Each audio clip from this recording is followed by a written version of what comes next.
फूल ले लेकर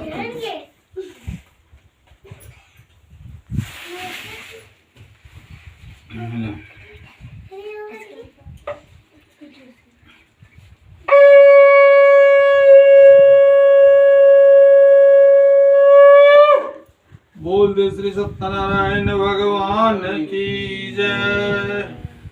तो फूल चढ़ाया था, दूसरा फूल इकट्ठा फिर दोनों ले लिया। जब तब शंख बजते और तब तेरा फूल नीचा नहीं रखना, जो भगवान पर चढ़ाए देना चाहिए। उन्हीं भी खाली बैठलो रहते हला तो फूल लेके जब पूजा विसर्जन होते तब तोरा फूल हरदम लेना है। जब शंख बजते इकट्ठा उठा ले।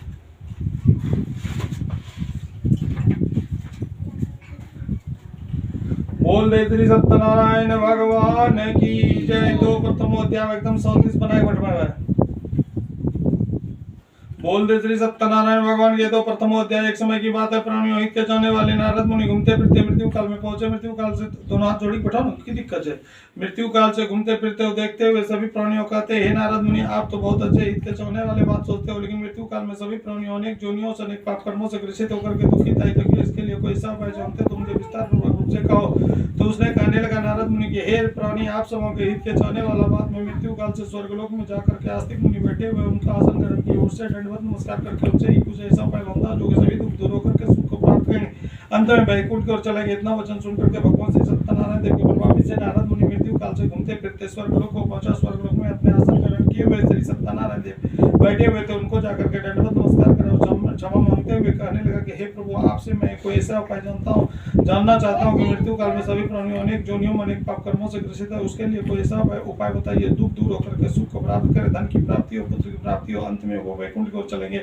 इतना सुनते हुए नारद मुनि के ऊपर हंस पड़ा। श्री सत्यनारायण देव बोला, हे नारद, तुम तो बहुत अच्छे हित के बात सोचे हो, लेकिन मृत्यु काल में सभी प्राणियों अनेक जोनियों में अनेक पाप कर्मों से ग्रसित होकर के प्रातः उठ करके भोजन करके नित्य क्रिया में लग जाते हैं। कोई ऐसा व्यक्ति नहीं जो श्री सत्यनारायण का कथा सुन सकते हैं। इतना वचन सुनते हुए नारद मुनि से कहने लगा और ऐसा नारद मुनि फिर से दंडवत नमस्कार करने लगा कि हे श्री सत्यनारायण देव, मैं आपका दंडवत नमस्कार करता हूँ, आपसे मैं क्षमा मांगता हूँ। इसके लिए दुख दूर करने के लिए कोई ऐसा उपाय बताइए। तो उसने बोला कि एक छोटी सी व्रत श्री सत्यनारायण देव का, इस व्रत को जिसने करेंगे उनकी मनोकामना पूर्ण हो जाएगा, दुख दरिद्रता दूर होगी, सुख की प्राप्ति होगी। इतना वचन सुन करके फिर नारद मुनि से कहने लगा, इसका क्या ना भेद होगा, किस समय श्री सत्यनारायण का कथा करना चाहिए। इतना सुन करके उन्हें विस्तार पूर्वक रूप से कहने लगा कि किस समय श्री सत्यनारायण का कथा करना चाहिए। भाई बंधुओं को बुला करके भगवान श्री सत्यनारायण देव के प्रभावित से इतना सुन करके उसने बोला कि गुड़ की, केले का फल, शक्कर लेकर के, गेहूं का चूना हो तो चावल का कण लेकर के जिस प्राणियों ने इस व्रत को करेंगे उनकी मनोकामना पूर्ण हो जाएगा, दुख दरिद्रता दूर होगी, सुख की प्राप्ति होगी, अंत में वो वैकुंठ को चलेंगे। इतना घूमते फिरते फिर मृत्यु काल में पहुंचा। मृत्यु काल में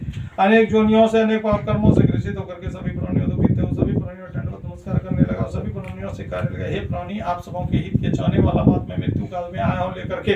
वो सभी प्राणियों ने कहता है कि हे नारद मुनि, आप तो हित की बात सोचे हो, लेकिन मैं अति दरिद्रता प्रातः उठ करके मैं भोजन कर लेता था। इसके लिए कोई ऐसा उपाय बताइए जो मेरी मनोकामना पूर्ण हो जाएगा।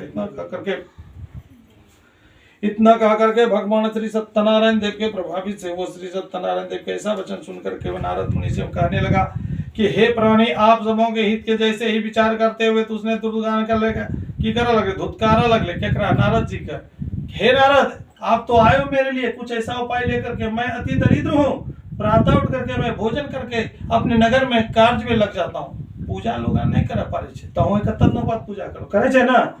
उसी समय कहने लगा श्री सत्यनारायण देव के प्रभावित से नारद मुनि के, हे प्रभु, आप सबों के मेरे नगर में एक सुंदर सा वृद्ध ब्राह्मण है, उसे जाकर के दंडवत नमस्कार करिए तो भी मनोकामना पूर्ण हो जाएगा, दुख दरिद्रता दूर होगी, सुख की प्राप्ति होगी, अंत में वो वैकुंठ की ओर चलेंगे। यह कहकर के मूर्छित होकर के नारद मुनि आपके नगर में घूमने लगा चारों तरफ कि कौन ऐसा व्यक्ति है जो भूखे प्यासे अभी तक है मेरा कथा सुनने के लिए।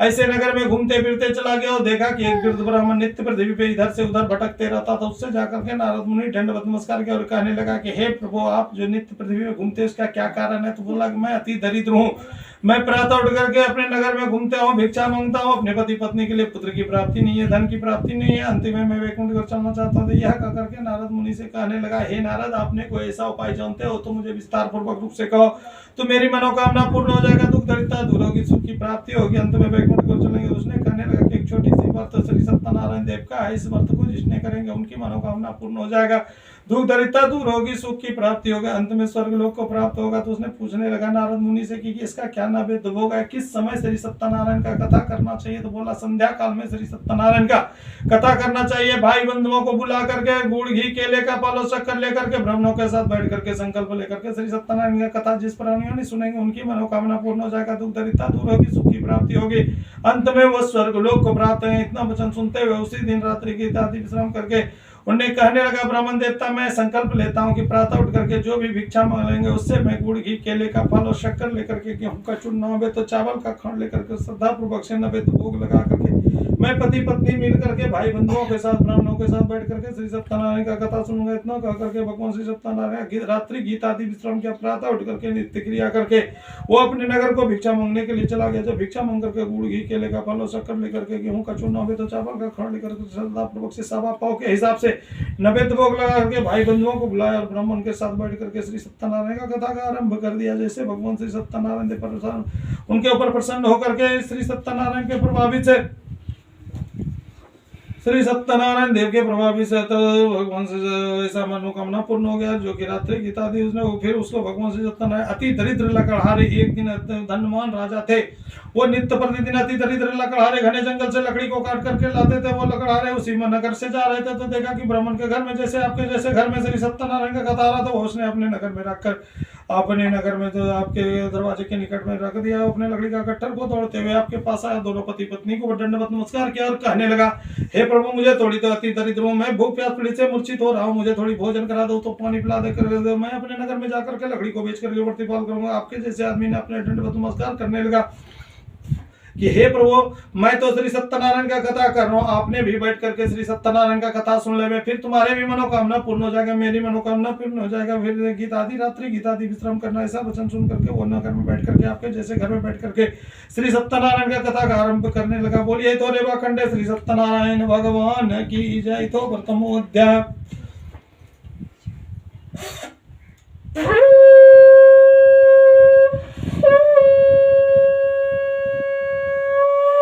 बोल दे श्री सत्यनारायण भगवान की जय। तो प्रथम अध्याय द्वितीय अध्याय दूसरे अध्याय ऐसा ही सुनते थे भगवान श्री सत्यनारायण देव के प्रभावित से वो अपने नगर से जब लकड़हारे को बैठा करके श्री सत्यनारायण के प्रभावित से भोजन कराया, दौड़ते हुए उसने भोजन को विसर्जन की आरती विनती लेकर के आपके जैसे आदमी ने फिर भगवान ब्राह्मण को भोजन कराया, दक्षिणा देकर के दंडवत नमस्कार करके विदा किया। फिर लकड़हारे के पास आपके जैसे आदमी दौड़ के पहुंचा और कहता है लकड़हारे आपको कौन सा विपद पड़ा है जो मेरे दरवाजे पे मूर्छित होकर के बैठे हो। तो उसने कहने लगा कि मैं अति दरिद्र लकड़हारे हूं, अपने भूख प्यास पीड़ित से मूर्छित हूं, मुझे थोड़ी भोजन करा करके पानी पिला दो तो मैं अपने नगर में जाकर के धनवान गांव में जाकर के लकड़ी को बेच करके प्रतिपाल करूंगा। उसको जाकर के अपने श्रद्धा पूर्वक से अपने जो भी भोजन बना हुआ था उस लकड़हारे को भूखे को खिला करके पानी पिला करके विदा करने लगे।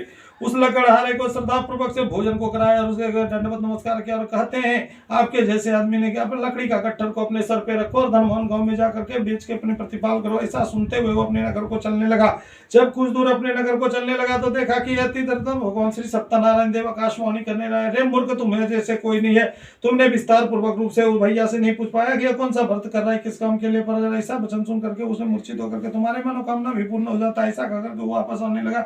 जिस तरह वापस आते थे वहां जाकर के देखा कि आपके जैसे आदमी दंडवत नमस्कार किया और कहने लगा हे प्रभु आपने ये कौन सा व्रत किया, किस काम के लिए क्या था, आपने मुझे विस्तार पूर्वक रूप से कहो। तो उसने कहने लगा मैं ये स्वयं श्री सत्यनारायण देव का व्रत है, जिसने इस व्रत को करेंगे उनकी धन पुत्र आदि से परिपूर्ण घर भरेंगे। ऐसा कहकर के उसने कहने लगा इसका क्या नैवेद्य भोग है, इसका किस समय करना चाहिए। तो आपके जैसे आदमी ने कहने लगा गुड़ घी केले का फल और शक्कर लेकर के, गेहूं का चूना में तो चावल का खांड लेकर के भगवान श्री सत्यनारायण का भाई बंधुओं को बुला करके ब्राह्मण के साथ बैठ करके श्री सत्यनारायण का जिस व्यक्ति ने कथा सुनेंगे उनकी मनोकामना पूर्ण हो जाएगा, दुख दरिद्रता दूर होगी, सुख की प्राप्ति होगी। ऐसा वचन सुन करके भगवान श्री सत्यनारायण देव को प्रभावी से उन्होंने संकल्प ले लिया कि आज जितने भी धन मिलेंगे लकड़ी को बेच करके मैं भी अपने पति पत्नी के साथ बैठ करके श्री सत्यनारायण का कथा अवश्य सुनूंगा घर जा करके। ऐसा सुनते हुए भगवान श्री सत्यनारायण देव का नाम लेते हुए उस लकड़ी का गट्ठर को रखा और धनवान गांव में चलने लगा। धनवान गांव में जाकर के उस लकड़ी को बेचने लगा। सब दिनों से उसको भी चौगुना धन प्राप्त हो। चौगुना धनों को लेकर के उसने गुड़ घी केले का फल और शक्कर लेकर के भाई बंधुओं को बुलाया। ब्राह्मण के साथ बैठ करके अपने पत्नी के पास पहुंचा और पत्नी से कहने लगा कि आज मैं श्री सत्यनारायण का संकल्प लिया हूँ। जिस व्यक्ति ने श्री सत्यनारायण का संकल्प लेकर के कथा सुनेंगे उनकी मनोकामना पूर्ण हो जाएगा, दुख दरिद्रता दूर होगी, सुख की प्राप्ति होगी, अंत में वो वैकुंठ को चलेंगे। यह कह करके उनकी पत्नी भी हर्षित हो गया कि हे स्वामी, आपने पहले श्री सत्यनारायण का कथा सुन ले, फिर मेरी मनोकामना पूर्ण हो जाएगा। ऐसा वचन सुनते हुए उसने अपने भगवान पर, जैसे आपके जैसे आदमी ने श्री सत्यनारायण का कथा सुन रहे हैं उसी तरह दोनों लकड़हारे और लकड़हारनी ने बैठ करके ब्राह्मण के साथ कथा सुनने लगा। जब कथा आदि होती है भगवान श्री सत्यनारायण देव उनके ऊपर प्रसन्न होकर के 2 थाल में भोजन लेकर के आपके नगर में पहुंचा और कहने लगा, हे लकड़हारे, अब ये दोनों पति पत्नी मिलकर के श्रद्धा पूर्वक से इस भोजन को ग्रहण करोगे तभी तुम्हारी मनोकामना पूर्ण हो जाएगा। इतना कहते हुए लकड़हारे क्रोध में आकर के कहने लगा, वो साधु महाराज से, हे साधु तुम कौन हो और कहाँ से आए हो इस भोजन को लेकर के?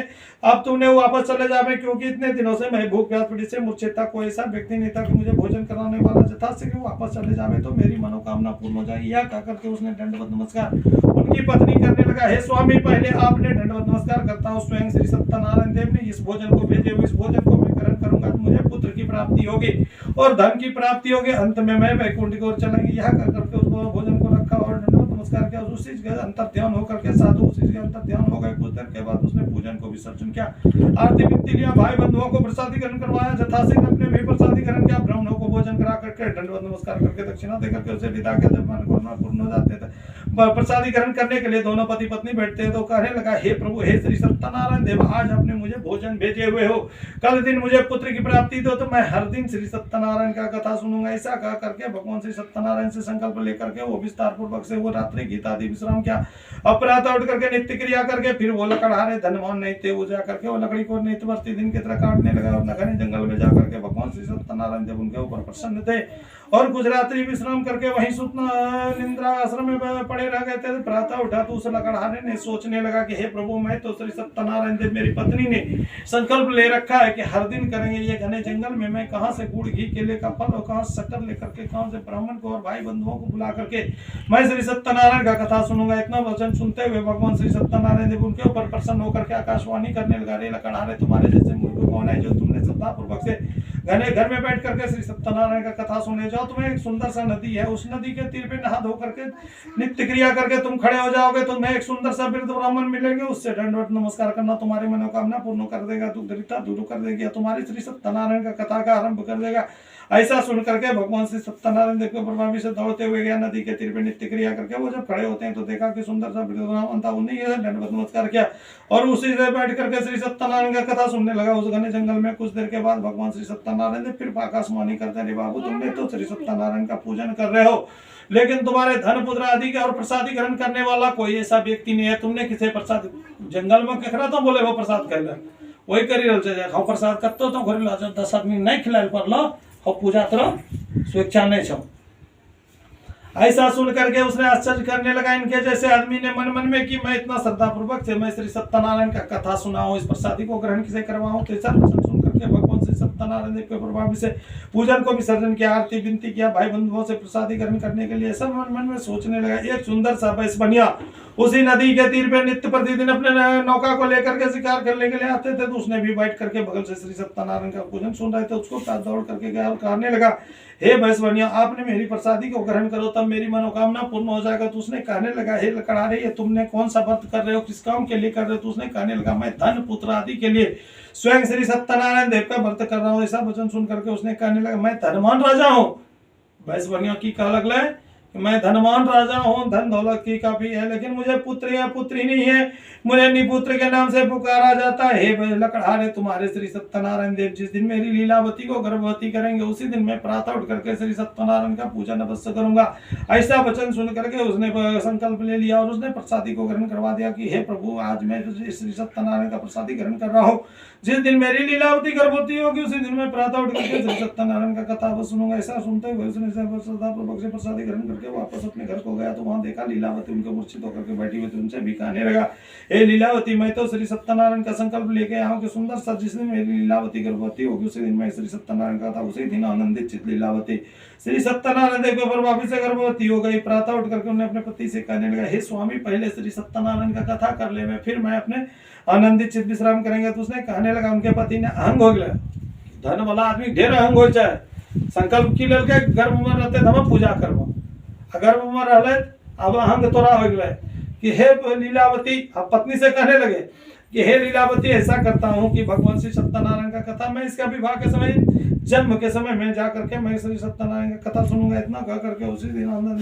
गीता आदि विश्राम के प्रातः उठ करके फिर वो घोड़े पे सवार होकर के उनका पति शिकार करने के लिए चला गया बैसमनिया। यहाँ लीलावती को आकाशवाणी होने लगा स्वयं श्री सत्यनारायण देव से, हे लीलावती, ये तो दारुण दुख मिलेगा, क्योंकि जो तुम्हारे स्वामी तुम्हारे पति अहंगी है, क्योंकि उसको दारुण धनवान है, उसके लिए अहंग है। उसको जाकर 90 महीने में एक सुंदर सी कन्या का जन्म दूंगा, उस कन्या का नाम तुम कालावती रखना, फिर तुम पूजन को विसर्जन करना, आरती विनती लेकर के भाई बंधुओं को प्रसादीकरण करवाना, तेरी मनोकामना पूर्ण हो जाएगा। इतना कह करके उसको 90 महीने में सुंदर सी कन्या का जन्म, उस कन्या का नाम कालावती रखा। उसके पति जब कुछ दिन के बाद लौटते हैं शिकार करके, वो अपने पति से कहने लगा बस बढ़िया से, हे स्वामी, आपने पहले श्री सत्यनारायण की कथा कर ले, फिर मेरी मनोकामना पूर्ण हो जाएगी। सुंदर सी कन्या का जन्म हुआ है। क्रोध में आकर के वो पत्नी से कहने लगा, हे लीलावती, बारंबार तुम परेशान हो रखे हो, ऐसा करता हूँ कि इसका जन्म के समय में नहीं किया तो इसका विवाह के समय में जाकर के श्री सत्यनारायण का मैं पूजन करूंगा।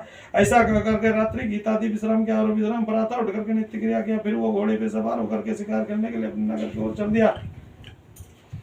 नगर के ओर चल दिया। जब नगर के ओर चलते हैं तो कुछ देर के बाद फिर आकाशवाणी होने लगा, लीलावती, तुम्हारे स्वामी तो अहंगी है, जो तुम्हें 90 महीने में जब तुम्हारी कन्या का जन्म हुआ तो जो जैसे सूर्य और चंद्रमा की कृष्ण पक्ष में तुम्हारी सूर्य और चंद्रमा की ज्योति बढ़ दिया, उसी तरह तुम्हारी कन्या विवाह के योग हो जाएगा नित्य प्रतिदिन, उसी तरह तुम्हारी कन्या बढ़ेगी।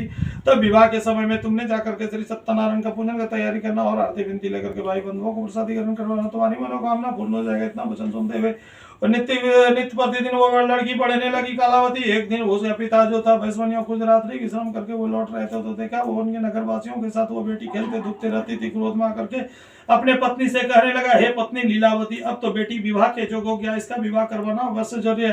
कहीं ना बड़ा बच्चा अगल बगल खेली रल छे तो पिता का क्रोध आबि गए, बाप है ना क्रोध होता है तो अपना कन्या सा भी कहे जाके, हे पत्नी लीलावती, अब तो बेटी विवाह के जोग हो गया, भाग्यवश इसका विवाह करवा देना है। तो उसे कहने लगा कि हे स्वामी, पहले श्री सत्यनारायण का पूजन कर ले, फिर मैं अपने बेटी का विवाह करवा दूंगा। और भाग्यवश जो ऐसा वचन सुन करके वो न सुना और जाकर के अपने नगर में सिपाही को आज्ञा दिया, हे सिपाही, सुंदर सुजो गांव में जाकर के देखो एक सुंदर सा वर खोज के लिए मैं अपने बेटी का विवाह करवा दूंगा। उसका आज्ञा पा करके सिपाही चलने लगा। जब कुछ दूर चलते हैं सुंदर सुजो गांव से एक वर खोज के लाता है तो उसके कहने लगा कि हे प्रभु, मैं तो एक सुंदर सुजोग वर खोज के लिए आया, इसका क्या करना है। तो उसने बोला कि भाई बंधुओं के साथ ब्राह्मण और नाई को बिठा करके इसका विवाह कालावती का विवाह करवा देना हो। बस बोलिए तो रेवा खंडे श्री सत्यनारायण देव की जय। तो चलो तो अध्याय प्रारंभ।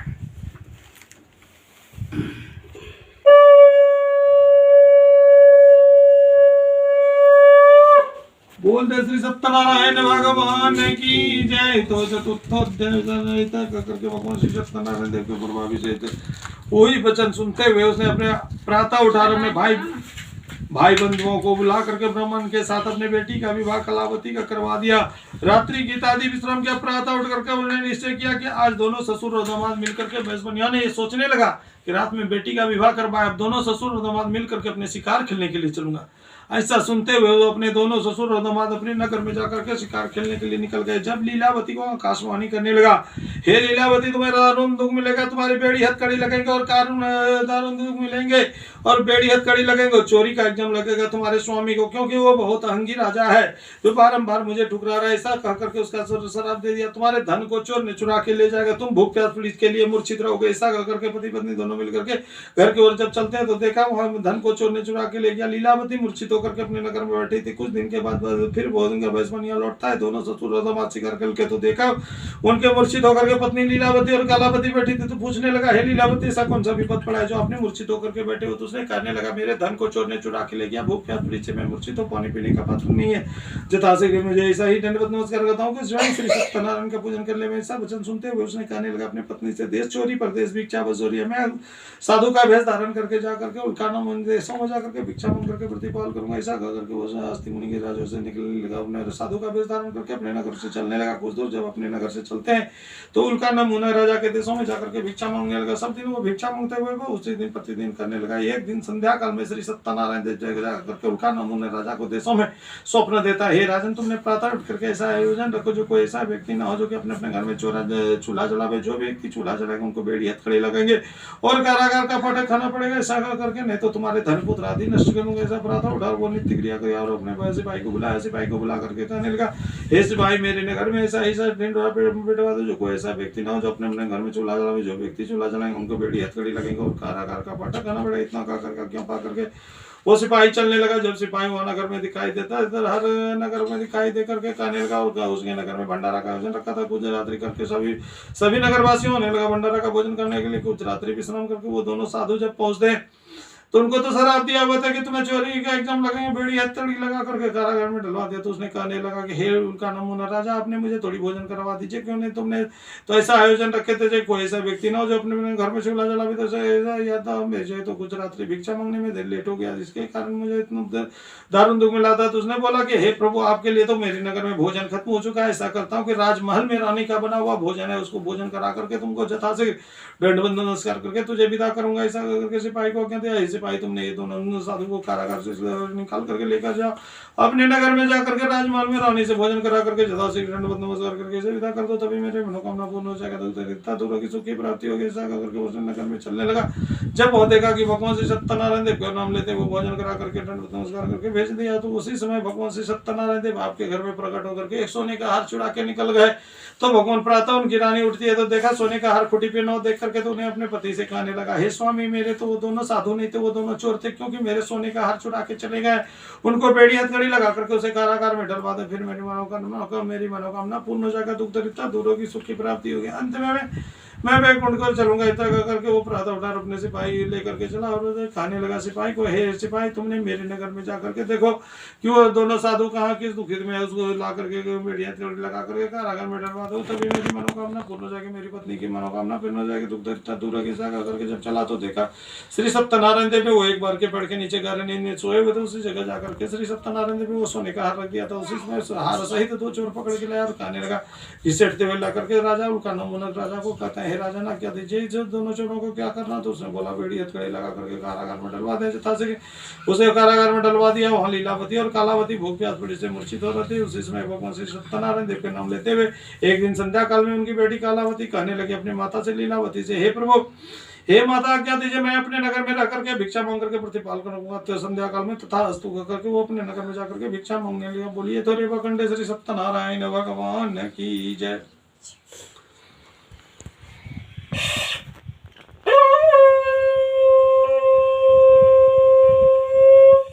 बोल दे श्री सत्यनारायण भगवान की जय। वो पंचमोध्याय ऐसा ही कह करके श्री सत्यनारायण देव के प्रभावी से वो अपने नगर में गया और भिक्षा मांग करके खाने लगा। तो देखा कि आपके जैसे घर में श्री सत्यनारायण का कथा हो रहे थे, वहीं लीलावती की बेटी लीलावती और कालावती बैठ करके भगवान श्री सत्यनारायण देव के प्रभु आपके घर में जब भिक्षा मांगने के लिए आए तो कहने लगे कि आपके जैसे आदमी नहीं, कहने लगे कि हे कालावती आपने भी बैठ करके मेरे घर पे प्रसादी ग्रहण करके फिर वापस चले जाना। तो ऐसा करके कुछ रात्रि विश्राम करते हुए श्री सत्यनारायण का गदा को विसर्जन किया, आरती विनती लिया, भाई बंधुओं को प्रसादी ग्रहण करवाया, जथाशीघ्र उस कालावती को भी भोजन करा करके दक्षिणा दे करके ब्राह्मणों को विदा करवाया। उस कालावती अपने नगर को चलने लगा। जो नगर में जाकर के अपने माता के पास देखता है तो माता क्रोध में आकर के कहने लगा, हे बेटी धन गया और धन में देने के लिए तैयार हो, इतना रात घुमा के तुम कहाँ से आए हो। क्रोधित में आकर के माता के दंडवत नमस्कार किया कि हे माता मैं गलत रहा और गलत कदम पे नहीं गया हूँ। इस भैया के घर में स्वयं श्री सत्यनारायण का कथा हो रहे थे, उसी कथा को मैं विसर्जन करके आरती विनती लेकर के प्रसादी ग्रहण करके मैं वापस अपने घर को आया हूँ। ऐसा करके सुनते समय भगवान श्री सत्यनारायण देव से लीलावती के उनकी माता के मन में हो गया कि मेरे स्वामी ने संकल्प लिया तक मुझे पुत्र या पुत्री होगी, उसी समय मैं श्री सत्यनारायण का कथा करूंगा। उसी समय रात्रि की तादी विश्राम किया। प्रातः उठ के उन्होंने निश्चय किया आज मैं भिक्षा मांग करके लीलावती और कालावती ने मैं अपने नगर में बैठ करके वो श्री सत्यनारायण का कथा सुनूंगा। ऐसा करके उसने प्रातः उठा नित्य क्रिया करके अपने नगर में भिक्षा मांगने लगा। सब दिनों से 2 गुना धनों से लेकर के गुड़ घी केले का फल शक्कर लेकर के गेहूं का चूना में तो चावल का खांड लेकर के सवा पाव के हिसाब से नैवेद्य भोग लगा करके श्री सत्यनारायण का कथा करने लगा। जथा से उसने भगवान श्री सत्यनारायण देव के प्रभावी से जटासी कथा श्री सत्यनारायण देव के प्रभावी से उसने उसे आधी कथा होती है तो उसे भगवान श्री सत्यनारायण देव प्रसन्न होकर के डंडी का रूप धारण करके वहां पहुंचा और कहने लगा कि हे प्रभु 2 थाल में भोजन लेकर के हे लीलावती जटासी भोजन को करोगे तो तुम्हारी मनोकामना पूर्ण हो जाएगा। उनकी क्रोध में आकर के उन्हीं तरह करने लगा कि हे प्रभु आप तो अति दरिद्र में थे, कोई भूख प्यास पीछे में मूर्छित रहता था, कोई ऐसा व्यक्ति नहीं तक मुझे भोजन करना, आप कौन और कहाँ से आए, आप वापस चले जाओ, मेरी मनोकामना पूर्ण हो जाएगा। उनकी बेटी कालावती दंडवत नमस्कार करने लगा कि हे माता कोई दूसरा ने गलत ना है, गलत कदम नहीं रखा, ये स्वयं श्री सत्यनारायण देव मुझे आज भोजन भेजे हुए,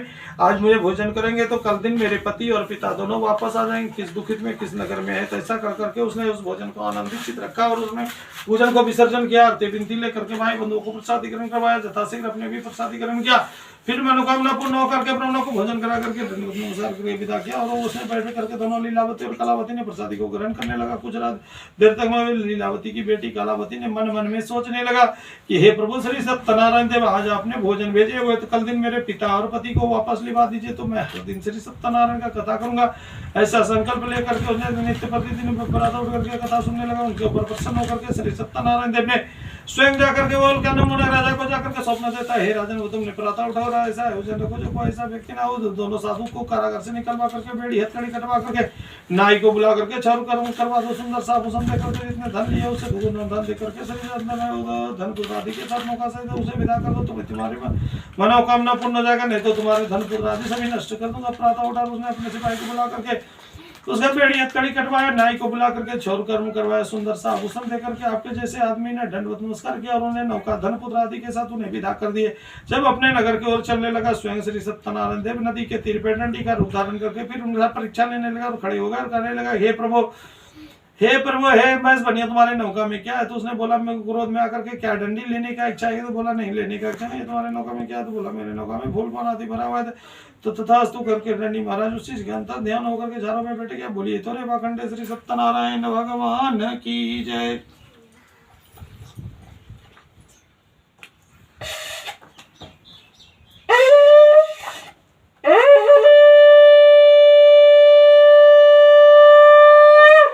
बोलते श्री सत्यनारायण भगवान की जय। तो कष्टमोध्याय कष्टमोध्याय ऐसा ही चलने लगा। जब भगवान श्री सत्यनारायण देव के प्रभावी से वो अपने नगर में जाकर के देखने लगा तो जाकर के उसका बेड़ी हथकड़ी नाई को बुलाया, छोर कर्म करवा करके सुंदर सा आभूषण देकर के जब विदा करने लगा तो गुजरात ने वहां जाकर के देखा डंडी महाराज के पास खड़ा होकर के तो एक पेड़ों के जाकर बैठ गया था। तो प्रातः उठा उसने नित्य क्रिया करके जब खड़ा होते तो नौका को पानी से उठे पड़े देख करके रोते पीटते पृथ्वी पे गिर पड़ा। भगवान श्री सत्यनारायण देव के प्रभाव के नाम लेते हुए आकाशवाणी होने लगा, रे प्रभु रे बस बनिया तुम्हारे तो धन पुत्र आदि तुमने बारंबार श्री सत्यनारायण देव को ठुकराया, इसके कारण दारुण दुख मिला है। तुमने घर जाकर के अपने देखो कि स्वयं श्री सत्यनारायण देव के प्रभावी से तुम्हारे धन पुत्र आदि नष्ट हुआ है। तुमने उस नगर में जाकर के नदी के तीर पे जब दंडवत नमस्कार करोगे डंडी महाराज को तभी तुम्हारी मनोकामना पूर्ण होगी। ऐसा वचन सुन करके उठे दौड़ते हुए नदी के तीर पे छटपटाने लगा। देखा एक झाड़ के पास बैठे हुए डंडी महाराज थे, उसको दंडवत नमस्कार किया और क्षमा मांगने लगा कि हे प्रभु मैं तो आपसे अपराधी हूँ, तो आप तो स्वयं श्री सत्यनारायण देव हो, आप मेरी मनोकामना को पूर्ण कीजिए। मैं घर जाकर के पति पत्नी के साथ लीलावती के साथ बैठ करके श्री सत्यनारायण का कथा का विसर्जन करूंगा। ऐसा हर्ष के पड़ा कि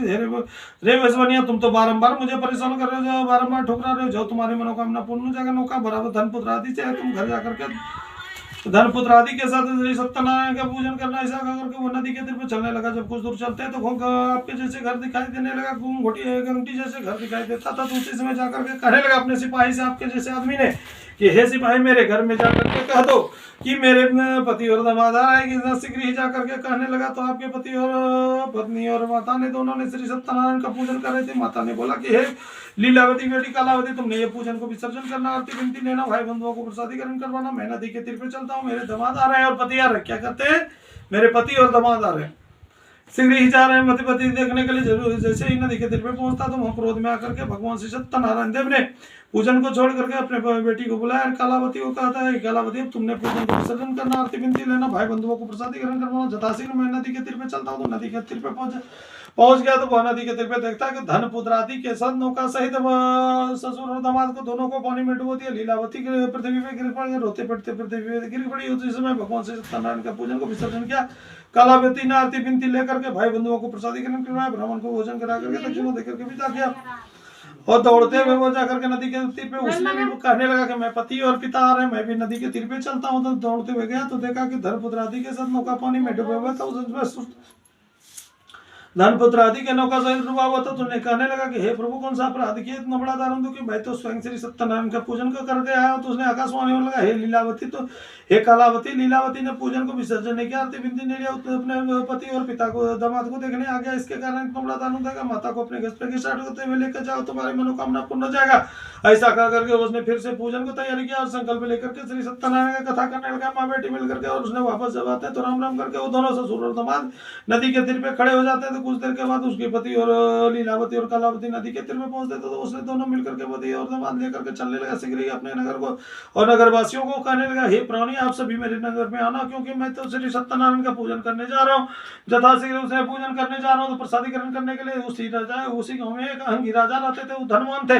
वो नित्य प्रतिदिन अपने शिकार करने के लिए जाते थे। वो अहंगी राजा ने आपके जैसे घर में आकर के प्रसादी को ग्रहण नहीं किया, वो अपने शिकार करने के लिए गया। भगवान श्री सत्यनारायण देव में जाकर के कहते हैं आकाशवाणी, रे राजा ने अहंगी, तुमने वापस जाकर के नीतीश के घर में जाकर के प्रसादी ग्रहण करो, तुम्हारी मनोकामना पूर्ण हो जाएगा। इतना कह करके उसने शिकार करने लगा।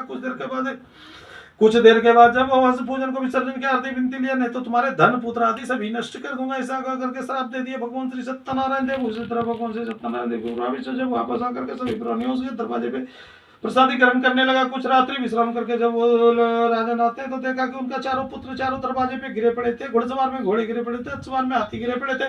उनने नगरवासियों उनका भूख प्यास पीड़ित से तड़प रहे थे। उन्हें कहने लगा कि हे प्रभु, ये कौन सा अपराध है, इतना बड़ा दारुण दुख है? तो उसने बोला कि मैं तो स्वयं श्री सत्यनारायण का पूजन को टुकड़ा है और प्रसादीकरण नहीं किया, इसके कारण दारुण दुख है। मैं जाकर के नमस्कार करके उसके पूजन की तैयारी करके श्री सत्यनारायण के नाम लेते हुए पूजन का विसर्जन करूंगा, आरती विनती लूंगा, तो भाई बंधुओं को प्रसादीकरण करवा करके जथाशीघ्र दंडवत नमस्कार करके मेरी मनोकामना पूर्ण हो जाएगा। ऐसा करके उसने दंडवत नमस्कार किया, अपने नगर की ओर से चलने लगा। जब वो बेस बनिया के दरवाजे पे जाते तो दंडवत नमस्कार करने लगा और कहने लगा, हे प्रभु, आपने प्रसादी को ग्रहण करवा दीजिए तो मेरी मनोकामना पूर्ण हो जाएगा। इतना कहते हुए उसने कहने लगा कि यथाशीघ्र अपने प्रसादी को ग्रहण करो। तो श्री सत्यनारायण देव, मैं आपकी प्रसादी को ग्रहण अवश्य करता हूँ, लेकिन मेरे घर के चारों पुत्र खड़े हो जावे और मेरे घोड़सवार में घोड़े खड़े मिले, सवार में हाथी खड़े मिले, मेरी मनोकामना पूर्ण हो जाएगा। बोलिए तो रेवा खंडे श्री सत्यनारायण भगवान की जय। तो सत्यमोध्याय प्रारंभ।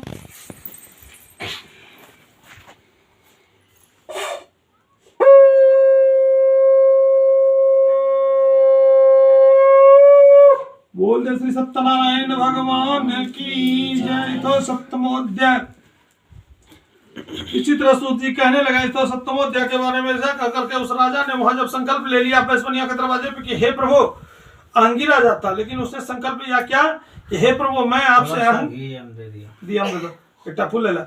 अहंगी राजा थे, उनने संकल्प लिया आपके घर में आकर के, हे प्रभु श्री सत्यनारायण देव, आपसे मैं भिक्षा मांगता हूँ कि मेरे घर में जब पुत्र आदि सभी परिपूर्ण हो जाएंगे तो मैं घर जाकर के घर घर में भिक्षा मांग करके आपका श्री सत्यनारायण का कथा अवश्य सुनूंगा। ऐसा शराब दंडवत नमस्कार करके उन्हें जब वहां से लौटते हैं तो उनके घर पे आने के बाद देखा कि श्री सत्यनारायण देव के प्रभावित से चारों पुत्र राम राम करके खड़े हो गए। घोड़सवार में घोड़े खड़े मिले, हथसवार में हाथी खड़े मिले। प्रसन्न होकर के नगरवासियों भी भूख प्यास पीड़ित से जो तड़प रहे थे वो मनोकामना पूर्ण हो गया। वो नगरवासियों कहने लगा कि घर घर में भिक्षा मांग करके मैं श्री सत्यनारायण का पूजन करूंगा।